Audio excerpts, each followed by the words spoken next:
Picture this.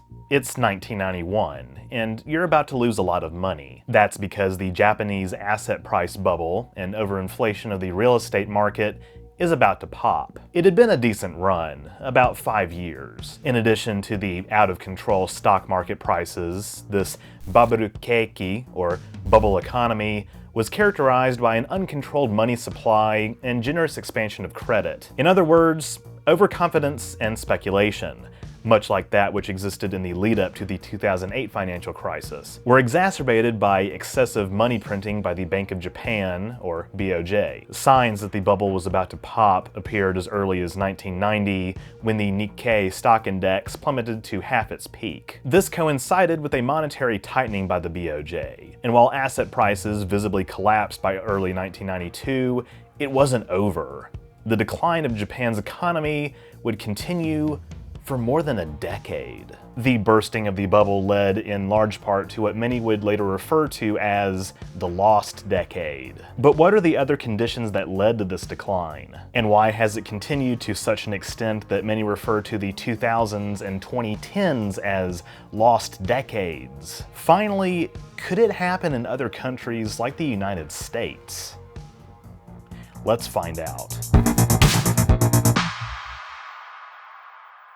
So, you may think you know the Star Trek universe, Kirk, Spock, Picard, Janeway, but how well do you really know their stories? Dive into their epic adventures with today's sponsor, Star Trek Fleet Command, the ultimate strategy game where you build your fleet, forge alliances, and explore the galaxy like never before. By using my link in the description or the QR code, you can download and play the game for free seamlessly on mobile or PC. Each of the 20 levels in Star Trek Fleet Command draws players deeper into an immersive experience that captures the daring strategic spirit of Star Trek's captains. After initial training under the guidance of cadet officers Kirk, Spock, and Uhura, players learn the skills needed for command and engage in resource gathering and skirmishes. And Starfleet's rolling out the red carpet with the daily welcome gifts, an epic promotion for new players including everyday rewards, and epic Captain Romulan Nero, who increases weapons damage by 40%. Log in every day for 7 days to snag these rewards before they vanish into deep space. Also, as a reward for your first purchase, buy any bundle greater than $4.99 in-game and unlock Lieutenant Picard for free. Enlisting this rare character gives you extra bonuses against early enemies, and he can be paired with next-gen Data and Riker to gain additional bonuses. Star Trek Fleet Command even has all new content, characters, and more from the movie Star Trek Section 31. With this new content expansion, commanders can unlock a new ship, the GS-31, new ways to strengthen their crew like Gravitational Blast and Apex Shred, and 2 never-before-seen officers, the Epic Quasi and Rare A-Lock. But wait, there's more! Use promo code Section 31 to unlock Officer Marcus for free from April 1st through May 31st. Don't forget to use my link or scan the QR code to download the game. The galaxy needs a leader. Will you answer the call? After World War II, Japan's economy exploded, but in a good way, for them at least. This expansion occurred in the wake of Japan's defeat at the hands of the Allied powers and America's occupation of the country during the Truman administration. It was called Japan's economic miracle, and it would last for nearly half a century. During this boom, Japan became the world's third largest economy, right behind the United States and Soviet Union. America had a very vested interest not only in reforming Japan's political culture, but also growing its economy, as they feared an unhappy and poor Japanese populace would inevitably turn to communism, ensuring Soviet control over the Pacific. Distinguishing features of Japan's economy during this miracle period included powerful unions, guaranteed lifetime employment, and good relations with government bureaucrats. Much of this was, naturally, possible thanks to Japan's alliance with the US, as America gave Japan very favorable treatment. The US absorbed lots of Japanese exports. They tolerated controversial Japanese trade practices. They subsidized Japan's economy. And they even transferred technology to Japanese firms. This last part would, however, come back to bite America in the ass. By the 1970s and 1980s, imported Japanese products like cars and electronic devices were starting to undercut American manufacturing. The American working class was starting to feel the effects of policies like outsourcing, and along with the push for privatization in response to the 1970s oil crisis, the era of neoliberalism had arrived. Ronald Reagan was swept into office as president in 1980, and his economic agenda would change the culture of Washington, D.C. for decades to come. Paul Volcker, the Federal Reserve Chairman appointed by Reagan's predecessor Jimmy Carter, had raised interest rates to stave off stagflation, high unemployment combined with high inflation. In the meantime, under Reagan, Congress enacted a generous spending plan as part of a renewed military buildup against the Soviet Union. Volcker's tight monetary policy and Reagan's loose fiscal policy combined had the result of appreciating the value of the US dollar. But this appreciation was not appreciated by lots of other countries. I'll see myself out. France, in particular, strongly argued in favor of intervention to reduce the dollar's value, but members of the Reagan administration opposed such plans as they viewed a strong dollar as a vote of confidence in the US's economy, and valued the free market above all else. During the 80s, the dollar continued to appreciate, but so did America's trade deficit. This was the era of Toyotas and Walkmans flooding Western markets. American manufacturing might have been on the decline, but the finance sector was booming, which Republicans were perfectly happy about. That said, by a certain point, the Reagan administration started to view currency intervention in a different light. Between 1980 and 1985, the dollar had appreciated 50% against the next four biggest currencies at the time: the Japanese yen, the Deutsche Mark, the French franc, and the British pound. American industry lobbied, at first unsuccessfully, for the administration to do something. While the strong dollar may have given more spending power to domestic consumers, it hampered U.S. exports. By 1985, a campaign by an alliance of farmers, manufacturers, and service providers convinced Congress to begin considering protectionist laws. Not wanting to restrict trade, the White House started negotiations on weakening the dollar. What came out of this was called the Plaza Accord. At a meeting at the Plaza Hotel in New York City, finance ministers and central bank governors from the US, France, Germany, Japan, and the UK agreed to devalue the dollar. Within the first 2 years, America's trade deficit only worsened, but it eventually turned around. The devaluation caused US exports to become cheaper, encouraging other countries to buy more American-made goods and services. But while America's trade deficit with Western Europe was reduced, the Plaza Accord objectively failed at its primary goal, alleviating its trade deficit with Japan. Structural differences that had nothing to do with monetary policy meant that America's trade relationship with Japan would be difficult to change substantially. In fact, by 1987, the devaluation of the dollar was halted altogether. But the Plaza Accord did reflect Japan's emergence as a real player on the global finance stage, as during the second half of the 1980s, the value of the yen rose.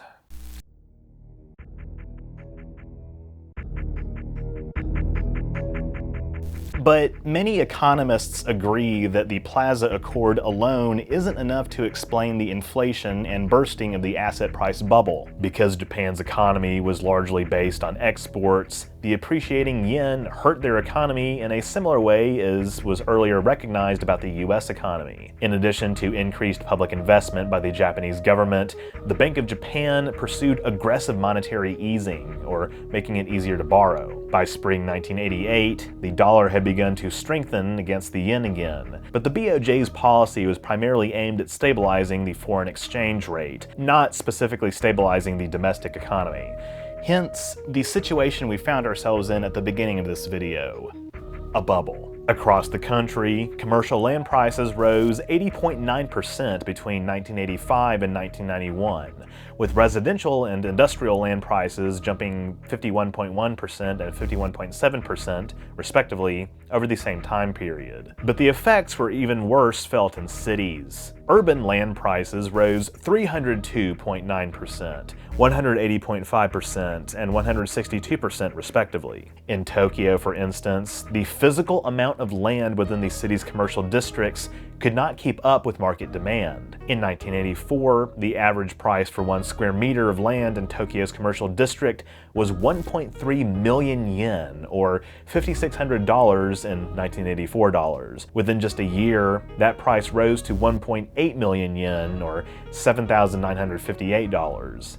By 1987, that number was 6.5 million yen, or over $45,000. Investors flocked for the prefectures surrounding Tokyo's metropolis, finding locales in southern Kanto to be more favorable. This inflation only continued to worsen over the next few years, although it did slow down towards the end of the decade. Everything slowed down. Urban land prices peaked around 1990, and they were further pushed down by a stock market collapse. Then the bubble popped. We're back to where we began.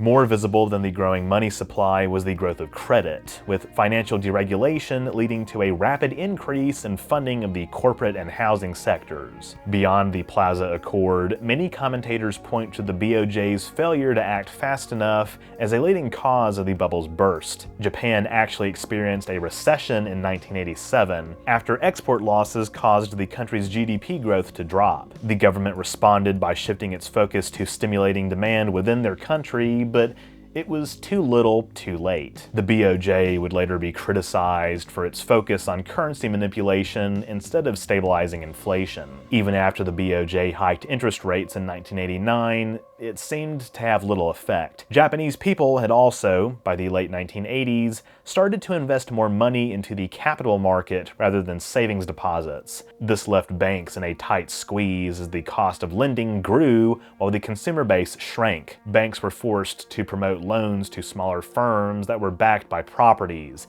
You know, the thing that was being overinflated and overheated. And banks kept injecting funds into unprofitable, so-called zombie firms to keep them afloat, and banks were subsidized by the Japanese government. All these entities were described as too big to fail. If the parallels to the 2000s housing crisis sound too familiar, never underestimate humans' refusal to learn from our mistakes.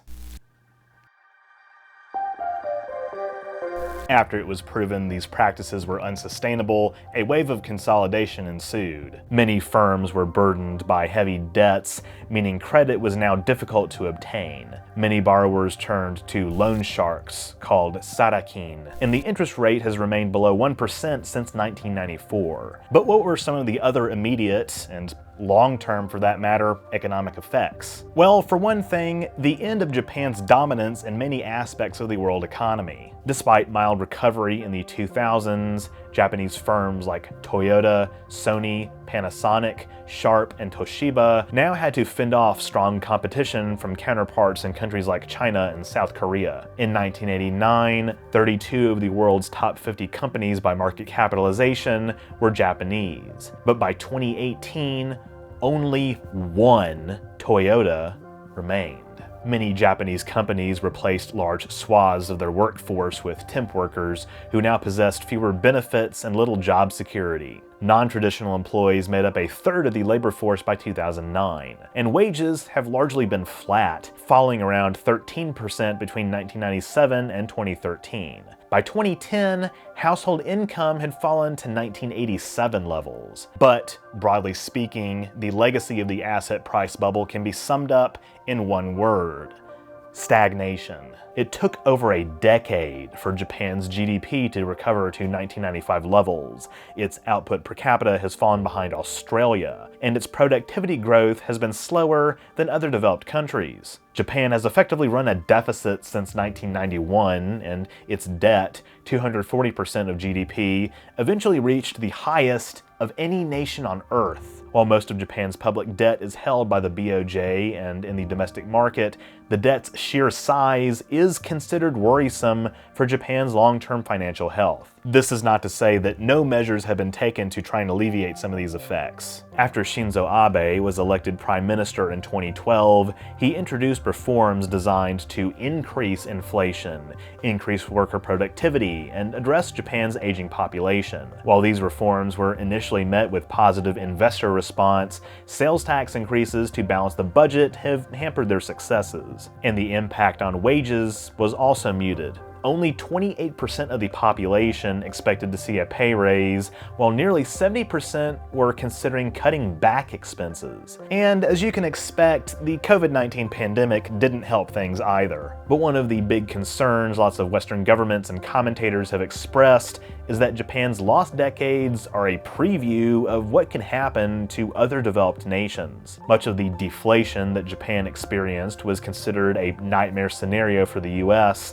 after the Great Recession, although this didn't happen. But what if it does in the future? Numerous observers have warned that the US and other Western countries are doomed for economic stagnation as automation threatens what remains of the workforce. When production's been outsourced and even services are at a great risk of being taken over by AI more so than they already have, how will governments respond? One solution is universal basic income, though this probably wouldn't be a panacea as it wouldn't address lots of the other factors that have contributed to the modern loneliness and mental health crises, like radicalization on social media, the greed of the pharmaceutical industry, the death of third places, and more. So what's the answer? That's hard to say. In the real world, no one solution to a problem lasts forever. There will be new crises to avoid as we reel from the consequences of our current situation. The most we can do is try to improve people's lives in the moment. You can start by subscribing to this channel. With that, thank you all so much for watching. If you enjoyed this video, be sure to leave a thumbs up down below and don't forget to share it. That stuff really helps me out. If you haven't subscribed yet, be sure to do that as well so you won't miss future uploads, and click the bell icon to receive all notifications. If you want to support my work even further, you can become a patron at patreon.com/OrangeRiver, link in the description, or become a YouTube member by clicking the join button on my channel page. By becoming a patron member, you also get access to awesome perks like behind-the-scenes photos and videos, patron member-only polls, name in the credits, merch discounts, and more. Or you can drop a one-time super thanks or PayPal donation. All are appreciated. Links to my PayPal as well as my social media and merch store, where you can get a shirt like this, are in the description too. Also, just as a reminder, I do have a second channel, OrangeRiver Plus, where I've uploaded the VODs of lots of my gaming streams, with more on the way. And in addition to some other goofy one-offs and extra behind-the-scenes content, I've officially made it my second streaming platform, so be sure to subscribe there as well so you don't miss any new content. That's all I have for this week. Sayonara.